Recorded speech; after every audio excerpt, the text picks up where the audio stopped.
Mais c'est-à-dire qu'à partir d'un certain moment, si une partie ou un segment de la population, ou un segment même large de la population,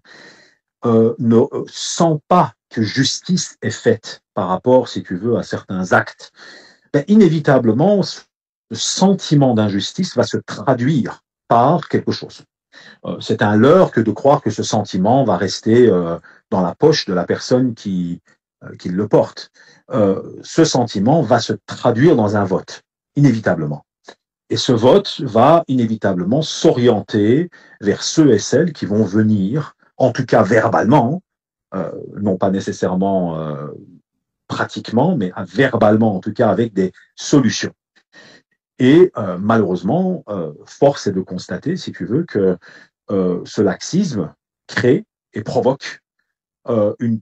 on va dire, une droitisation de l'électorat, qui est visible d'ailleurs aujourd'hui dans presque toute l'Europe. Et je pense qu'elle doit vraiment être prise au sérieux parce que ce n'est pas en faisant la politique de l'autruche qu'elle va disparaître. Donc, soit tu prends la réalité telle qu'elle est, tu essayes de l'analyser, tu essayes de la comprendre au-delà des postures idéologiques qui, malheureusement, comme je viens de le répéter,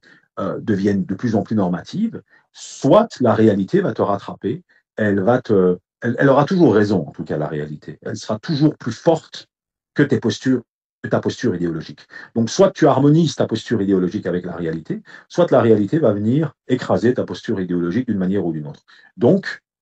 le monde politique doit prendre au sérieux, si tu veux, ses sentiments populaires et ne peut pas se permettre de faire l'économie d'une autocritique qui devient de plus en plus rare et qui malheureusement est très dommageable parce qu'elle crée une, une, on va dire une scission radicale entre les populations et le monde politique qui vit comme cela dans une bulle sans prendre en considération les sentiments populaires qui, eux, sont de plus en plus déconnectés de ce qui se passe.